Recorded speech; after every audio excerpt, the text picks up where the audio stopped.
tus obras, porque grande eres tú, grande es tu amor, grande es tu gloria.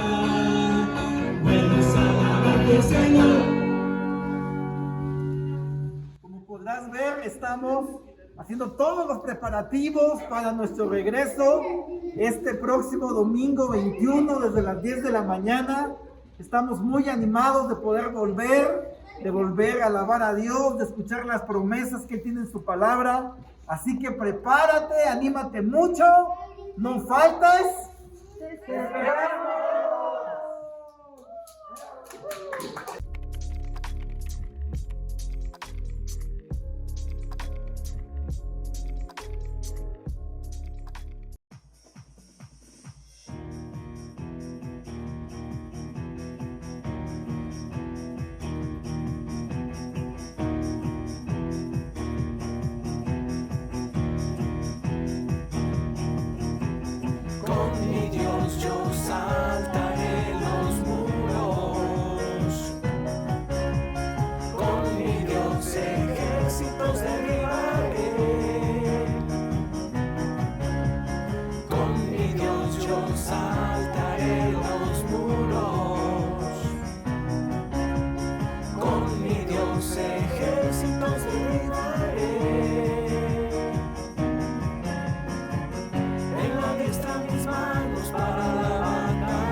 De mi salvación, mi alto refugio, mi fortaleza, eres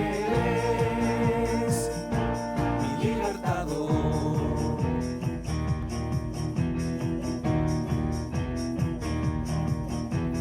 Con mi Dios yo saltaré los muros, con mi Dios ejércitos derribaré. Yo saltaré los muros,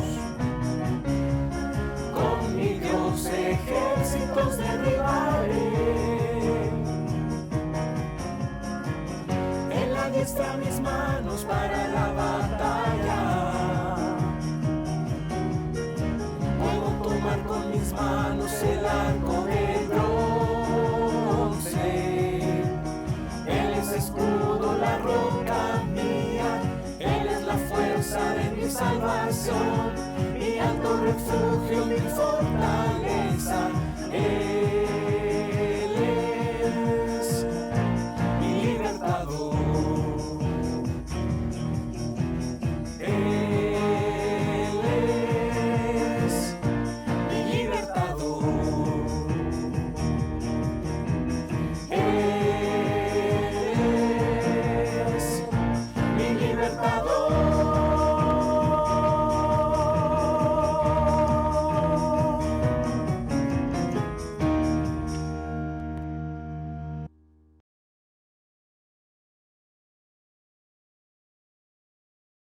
Qué gusto poder saludarte en este tiempo, que hayas dispuesto para escuchar a Dios, escuchar su voz, y que esto que hoy vamos a estudiar pueda quedar guardado en tu corazón y pueda determinar tu vida de seguidor de Jesús. Ese es el propósito, para lo cual vamos a retomar nuestro estudio de la carta a los Colosenses. No sé si ya te olvidó, pero estábamos estudiando específicamente esa carta y vamos a ver lo que hoy Dios quiere hablarnos. Te pongo un poquito en contexto nuevamente. En Colosas, en esta ciudad, había una mezcla de culturas y la vida espiritual, la vida religiosa no escapaba de eso. Lo que se llama un sincretismo religioso, una combinación de todo. Entonces los discípulos de Jesús de esa ciudad pues estaban invadidos de tantas corrientes y podían no darse cuenta de estar dejando de vivir un cristianismo puro. De tal manera, cuando a Pablo le cuentan de lo que estaba pasando en ese lugar por medio de Epafras, él les escribió una carta. Y esta parte que hoy vamos a ver es un himno cristiano, es un himno que tenían los discípulos de aquel tiempo. Y es muy probable que la iglesia de Colosas, que los discípulos de Colosas no lo supieran. Y lo que Pablo fue poder decírselos en esta carta para que entendieran que lo único que necesitaban era a Jesús. Y cómo esto también aplica para nosotros. Y no como un solo conocimiento, sino como una experiencia plena, total. Pero para eso necesitamos conocer plenamente a Jesús. De eso habla esta parte que hoy vamos a estudiar aquí en Colosenses. Empezamos desde el 15. Colosenses 1:15. Leemos, dice, Él es la imagen del Dios invisible, el primogénito de la creación, porque por medio de Él fueron creadas todas las cosas en el cielo y en la tierra, visibles e invisibles, sean tronos, poderes, principados, autoridades. Todo ha sido creado por medio de Él y para Él. Él es anterior a todas las cosas, que por medio de Él forman un todo coherente. Él es la cabeza del cuerpo, que es la iglesia. Él es el principio, el primogénito de la resurrección, para ser en todo el primero. Este es el himno del cual yo te hablaba, que como convicción tenían nuestros hermanos en el primer siglo, de la preeminencia de Jesús, de la importancia de Jesús en sus vidas, y cada uno que pudiera vivir una experiencia en relación con Jesús podía experimentar cada una de estas cosas que decía ese himno. Y para las luchas que tenían los discípulos en Colosas por tantas y tantas doctrinas que se metían y que decían tantas barbaridades, lo que Pablo quiso utilizar este himno para que ellos entendieran, hey, lo único que tú necesitas es a Jesús, conocerlo, vivirlo, experimentarlo en toda la plenitud. Entonces vamos a estudiar qué significa este himno en el contexto de la vida de ellos y cómo aplica a nosotros. En el 15 dice, Él es la imagen del Dios invisible. Jesús es la imagen de Dios. A Dios no lo vemos, pero a Jesús sí. Y en Jesús, que es Dios, está todo lo que de Dios necesitamos conocer. Y no solamente la imagen física, sino específicamente habla de su ser, de su naturaleza, de su carácter. Conocer a Jesús es conocer el carácter de Dios, el creador del universo entero, hecho carne, hecho hombre, habitó entre nosotros y quedó en la Biblia, en su palabra, su vida para nosotros poder conocerlo. Lo segundo que Pablo dice, que Él es el primogénito de toda la creación. Para poder entender esta parte, que por cierto ha sido este verso como mal utilizado y tergiversado por algunas corrientes para decir que Jesús no era Dios, porque dice que es el primogénito, es así como que malentendiendo decir de que Él es el primer ser creado, pero no dice eso. En la cultura en la cual la Biblia se escribió, la primogenitura tenía una razón muy especial dentro de la familia. El primogénito era la autoridad que repartía la herencia. Además de eso, tenía el derecho por encima de todos los demás. Es lo que está diciendo acá, que Jesús es la autoridad de toda la creación. Que Jesús puede decidir sobre toda la creación. Porque Él la creó, porque Él es Dios. Para quienes piensan que Jesús no es Dios, Él afirmó en varias partes del Evangelio que Él era Dios. Fíjate en Juan 8, 56 y 57, dice: Abraham, el padre de ustedes, se regocijó al pensar que vería mi día, y lo vio y se alegró. Ni a los 50 años llegas, le dijeron los judíos. ¿Ya has visto a Abraham? Verso 58, ciertamente les aseguro que antes de que Abraham naciera, yo soy. Jesús, con esta expresión de yo soy, la misma que le dio a Moisés cuando preguntó, y cuando me digan quién me envía, ¿qué voy a decir? La respuesta es yo soy. Es decir, Jesús siempre ha existido. Antes de que toda la creación, el universo, las galaxias existieran, en el punto cero, Jesús ya estaba. Él siempre ha sido. Él es Dios. Luego, en esta oración previa que hace antes de ir a la crucifixión, en Juan 17:5, fíjate cómo también lo dice: y ahora, Padre, glorifícame en tu presencia con la gloria que tuve contigo antes que el mundo existiera. Glorifícame en tu presencia con la gloria que tuve contigo antes que el mundo existiera. Jesús ya existía. ¿Qué implicación tenía esto para los discípulos de Colosas? Pablo les decía: Jesús es la imagen de Dios invisible. No necesitas nada más, no necesitas una doctrina que se aparte de Jesús, porque de pronto las falsas enseñanzas decían: sí, es cierto, necesitas a Jesús, sí, es cierto, es especial, pero Él no lo llena todo, necesitas conocer otras cosas, vivir otras cosas. Como te compartí en las clases pasadas, tenían vecinos que seguían las tradiciones mundanas y era como: te falta vivir eso, te falta experimentar eso. Pero lo que Pablo estaba diciendo era: no, el creador del universo entero se hizo hombre y Él tiene la autoridad sobre todo. Lo que tú necesitas es experimentar al Dios del creador del universo hecho hombre, que vive contigo, que tú vivas plenamente y completamente en Él, para que no necesites nada más, para que no te falte nada más.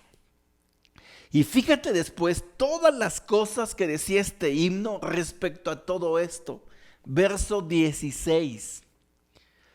Porque por medio de Él fueron creadas todas las cosas, en el cielo y en la tierra, visibles e invisibles, sean tronos, poderes, principados, autoridades. Todo ha sido creado por medio de Él y para Él. En Jesús fue el agente activo de Dios, por así decirlo, para que se crearan todas las cosas. Las que hay en el cielo, que no vemos, que han estudiado, que a un nivel muy básico, tal vez en alguna clase de escuela has estudiado. También las que hay en la tierra, las visibles, las invisibles, todo fue creado por medio de Él. Pero también dice que sean tronos, sean poderes, sean principados, sean autoridades. Todos los seres angelicales, todos los seres espirituales han sido creados por medio de Jesús. Él es el creador. Y de pronto, específicamente en la iglesia de Colosas, se metió una corriente de idea, una doctrina de que había que adorar a los ángeles. Y era así como pensar que Jesús tenía el mismo nivel que un ángel. Y entonces, toda esta corriente de que hay que adorar ángeles y no se aleja mucho de la realidad de ahora. O todas esas ideas de la nueva era. Hay un concepto que se llama panteísmo, tantas cosas que han creado para supuestamente adorar, que podamos adorar el universo. Y es así como decir que adoras a la creación, pero cuando nuestro llamado es poder adorar al Creador. Todo fue creado por Jesús, a los mismos ángeles. Fíjate, hay un ejemplo de cuando Juan en Apocalipsis 19:9 quiso adorar un ángel. Y fíjate qué le dijo para que podamos entender. El ángel me dijo, escribe, dichosos los que han sido convidados a la cena de las bodas del Cordero. Y añadió, estas son las palabras verdaderas de Dios. Verso 10. Me postré a sus pies para adorarlo, pero él me dijo, no, cuidado. Soy un siervo como tú y como tus hermanos que se mantienen fieles al testimonio de Jesús. Adora solo a Dios. El testimonio de Jesús es el espíritu que inspira la profecía. El ángel, cuando le reveló a Juan el mensaje, él quiso adorarlo, Juan quiso adorarlo. Y él le dijo, no, cuidado, yo soy un siervo igual que tú, un siervo al servicio de nuestro Creador. A quien solo debemos adorar es a Dios. Y esto, hermano, a mí me ayuda demasiado porque de pronto nos podemos adorar un montón de cosas que no son Dios, que son su creación. Y hay una serie de ideas y de doctrinas como que adora la madre naturaleza.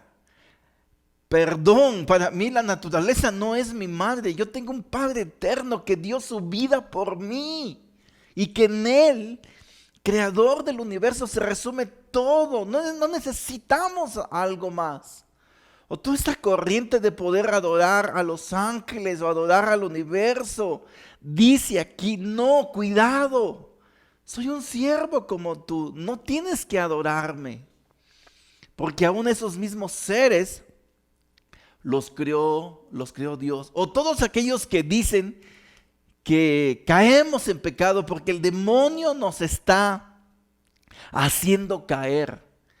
Y no, esa es una decisión de nosotros, que si tú adoras a Dios, le sirves a Dios, respetas a Dios, todo va a cobrar una justa dimensión de tus decisiones. Y no es que alguien te meta el pie, o como decimos coloquialmente, es que Satanás metió su cola. No, esa es tu decisión de poder adorar a Dios o no adorarlo, y hacemos eso.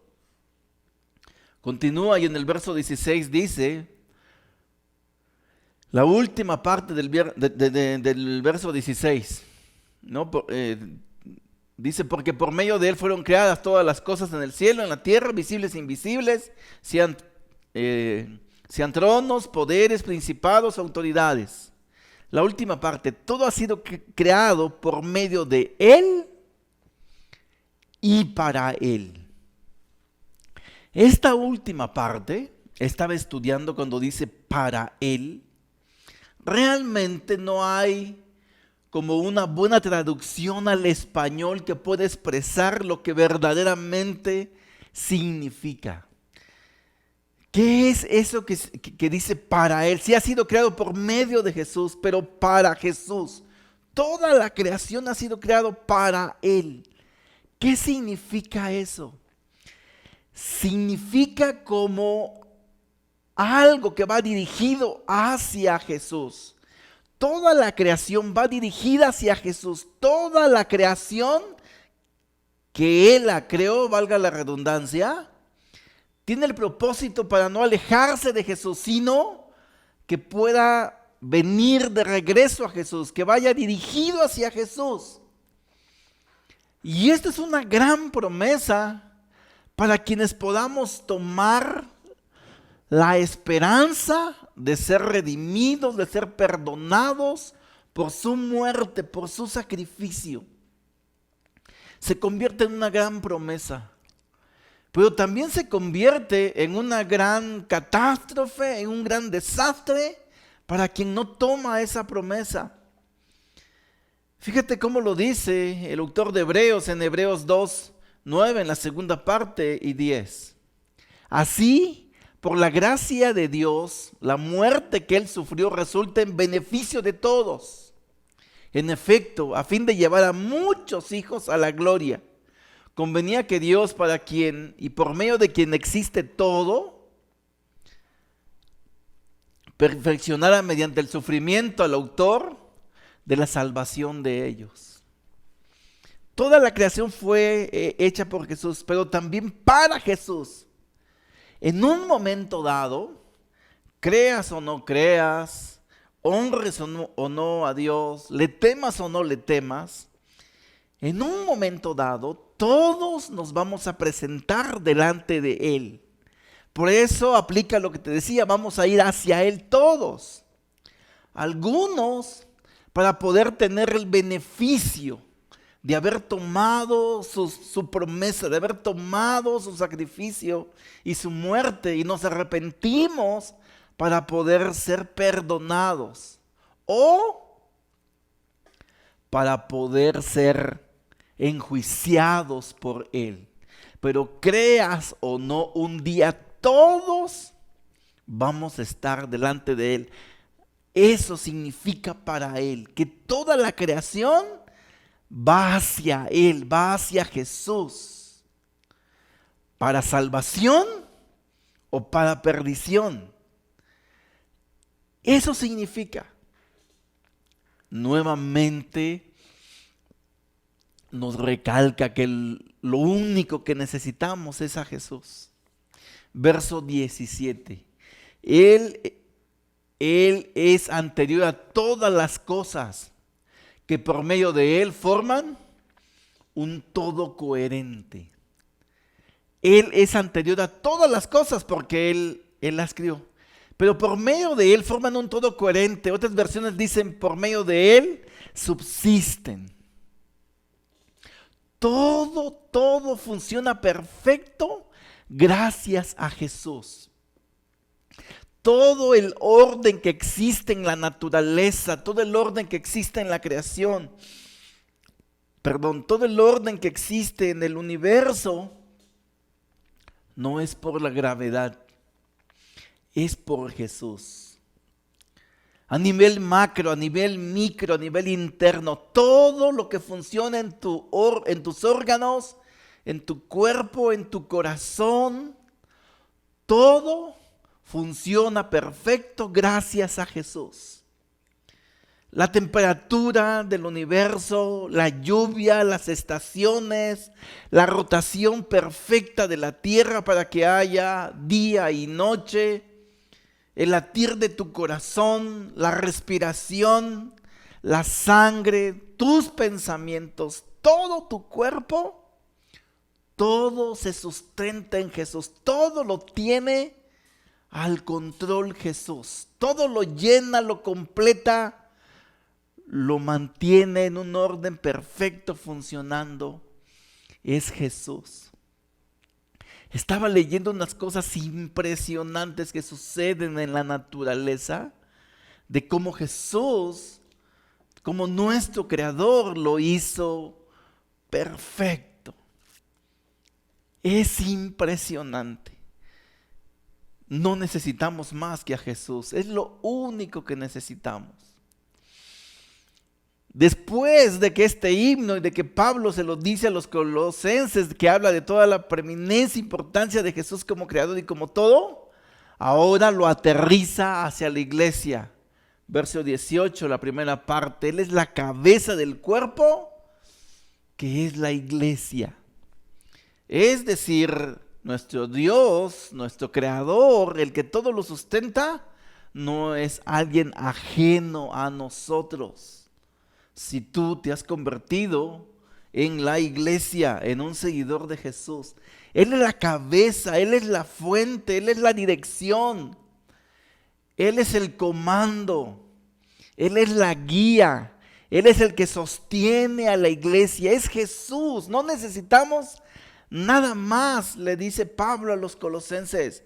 No necesitas regresar a la ley de los judíos, no necesitas alejarte hacia doctrinas mundanas, paganas. Jesús es la cabeza, Jesús lo ordena todo para que tú seas un seguidor. Conócelo a Él, experiméntalo a Él, practícalo a Él. Escucha su voz, guarda su voz, para que esa voz pueda determinar tu día a día agradándolo a Él.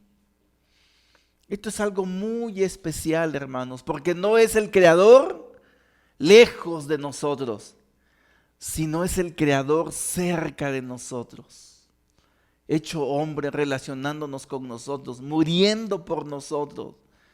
De hecho, así termina Pablo esta sección. Luego el verso 18, en la segunda parte, confirma esa cercanía y dice: Él es el principio, el primogénito de la resurrección, para ser en todo el primero. Él es el principio, Él es el fundador de la iglesia. A eso se está refiriendo. Estamos hablando en términos de iglesia.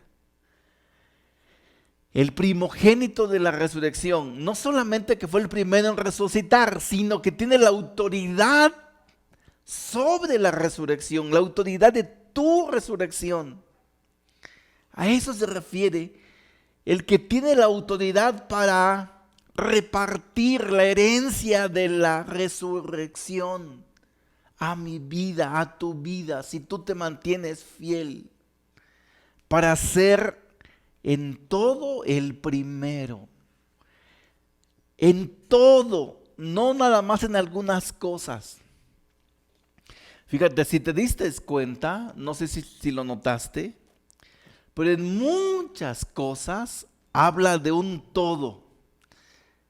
Él es el resplandor, Él es la imagen visible de Dios que es invisible, el principio, el todo, para tener el primer lugar en todo. Jesús es todo, todo, todo, no necesitamos nada más.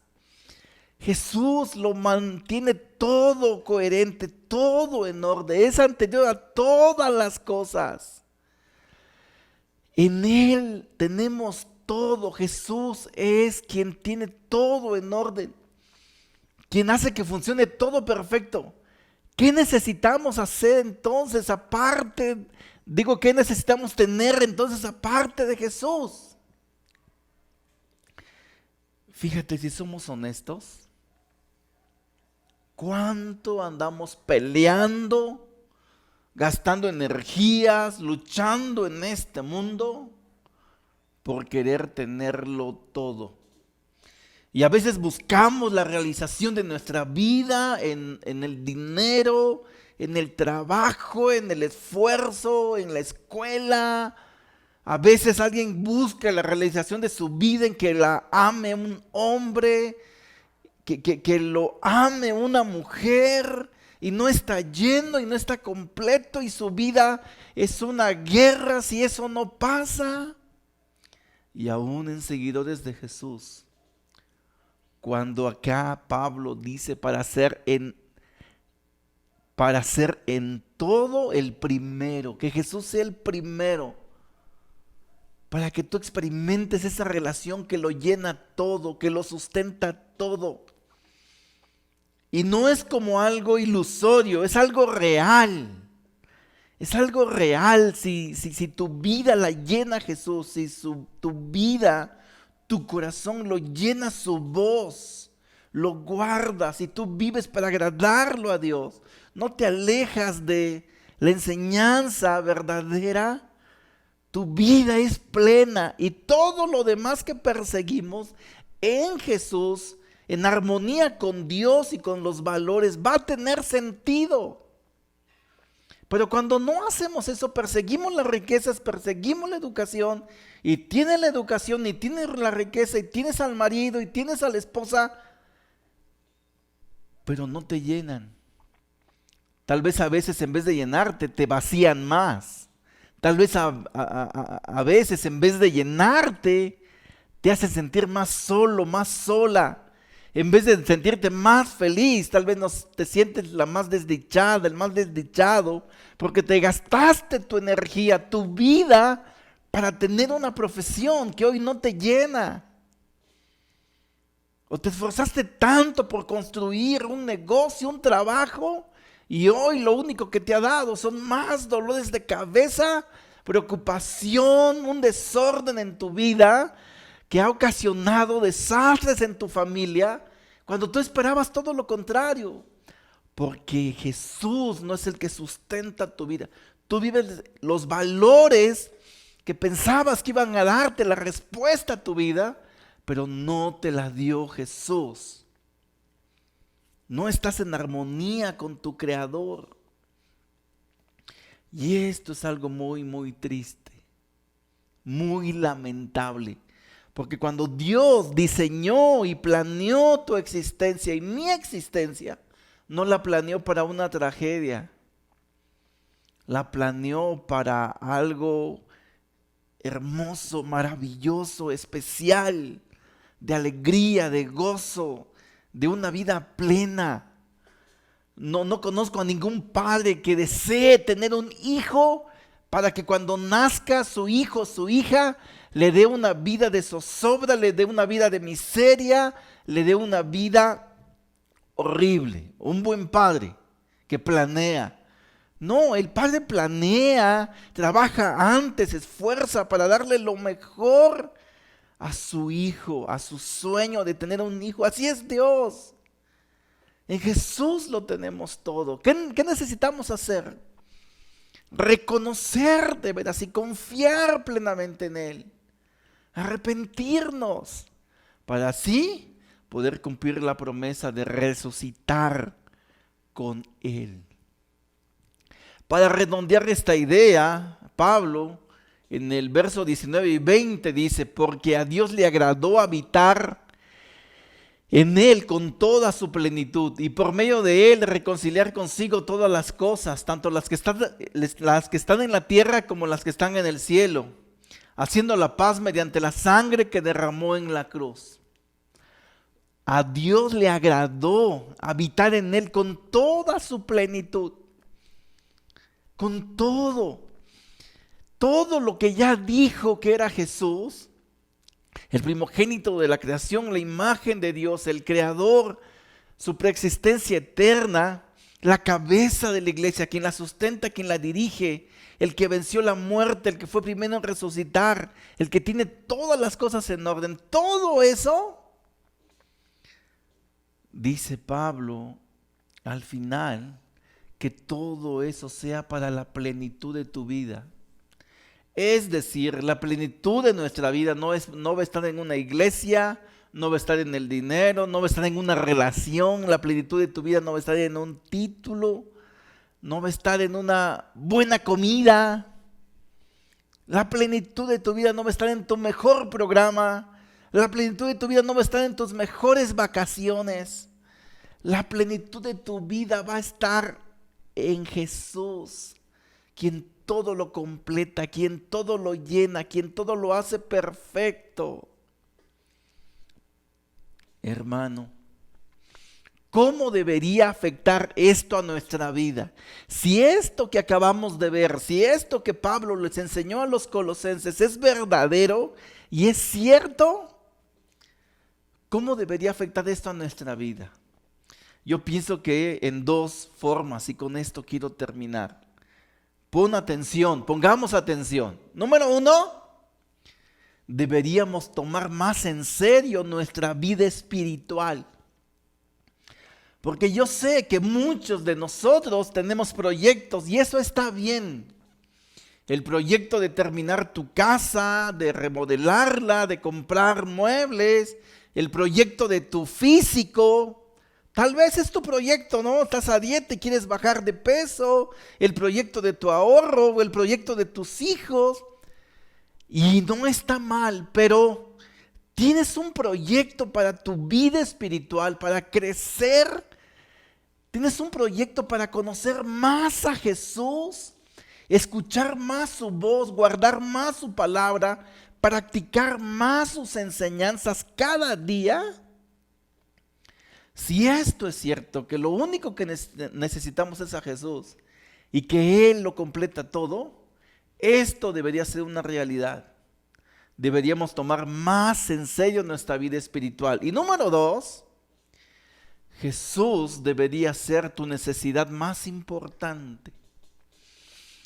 Sería el motivo por el cual nos levantamos. Sería el motivo por el cual nos cuidamos físicamente. No para vernos bien, sino para tener la plenitud de facultades y de actitud para poder conocerlo mejor, saber más de Él. Es decir, procurar, esforzarnos en poder experimentarlo plenamente, completamente. No que algunas veces sí medio estudiamos su palabra, pero lo hacemos de costumbre y pasa media hora que leíste la Biblia y no te acuerdas que leíste cuando lo haces. O para algunos que tal vez han pasado meses sin hacerlo y meses sin orar o medio orar y no has experimentado a Jesús. Es decir, Jesús no es tu necesidad más importante. Jesús, tú no tienes definido que Jesús es quien va a completar realmente tu vida y es lo único que necesitas. Y es bien contradictorio, de veras, y quiero hablarte con mucha honestidad. Aún como seguidores de Jesús, al final creemos en la promesa de que cuando morimos vamos a ir con Él. Pero aún como seguidores de Jesús nos enfocamos en tantas más cosas, en tantas más necesidades, y solamente al final queremos cobrar nuestro seguro de vida para ir con Jesús. Y a lo largo de nuestra vida no hemos hecho de Jesús nuestra necesidad. Y esto es algo muy fuerte y muy profundo. Es aquí donde la religión y Jesús se separan. Donde la religión tradicional, donde la doctrina de una iglesia se separa de vivir una experiencia con Jesús. Porque no se trata de asistir a un lugar, no se trata de tener un servicio en un lugar, en una iglesia. No se trata de procurar ser un buen hijo, un buen esposo. Se trata de experimentar a Jesús. Por conciencia propia, porque tú lo haces tu necesidad, porque Él lo sustenta todo, porque Él es lo único que necesitas. Realmente, hermanos, cuando estudié esto, yo me sentí muy confrontado, porque lo que comparto para ti, lo comparto para mí primero. Lo comparto para mí primero como una necesidad de mi vida, como una necesidad de tu vida. Ese fue el pacto que Dios pensó a través de Jesús nacer como hombre para poder restablecer esa relación con nosotros. Un pacto de amor, un pacto de relación, un pacto de querer estar junto a nosotros. Solamente para terminar, pregúntate, ¿cuánto en verdad Jesús es la plenitud de tu vida? ¿Cuánto en verdad estás experimentando a Jesús? Realmente, honestamente, ¿cuánto? Es mi oración que si no lo estás haciendo, puedas guardar la voz de Dios que hoy seguro te ha hablado y que tú puedas decidir iniciar esta experiencia, que sea para su gloria y para llenar tu corazón. Vamos a orar. Padre amado, muchas gracias Dios por la enseñanza que Pablo le dio a los colosenses. Estaban tan desviados, buscando tantas cosas, cuando Jesús lo es todo, lo llena todo, lo sustenta todo, lo tiene todo bajo control. Es decir, a Él es al único que necesitamos. Gracias por este llamado. Realmente me siento muy confrontado, me siento muy hasta quebrantado, Dios, de mirar que muchas veces no he vivido esta realidad, Padre. el proyecto más grande de mi vida muchas veces no ha sido mi vida espiritual, ha sido todo lo demás. Y no ha sido mi experiencia con Jesús. Perdóname aún, pero quiero vivirlo y que cada uno pueda entender y vivirlo. Vivirlo, porque ahí está a nuestra disposición esa promesa, esa esperanza de vivir esta reconciliación. Gracias porque nos perdonas y gracias por la oportunidad que nos das de arrepentirnos y volver a empezar, si fue del caso. Gracias. Gracias por todo tu amor, Jesús. A través de tu nombre te oramos. Amén. Amén, queridos hermanos. Nos vemos el domingo. Llega temprano. Ahí vamos a estar desde muy temprano. Llega, vamos a hacer ahí, a alabar a Dios, a escuchar de sus promesas. Vamos a tener un servicio súper especial. Si está en tu corazón y en tu disposición venir, allá nos vemos. Adiós.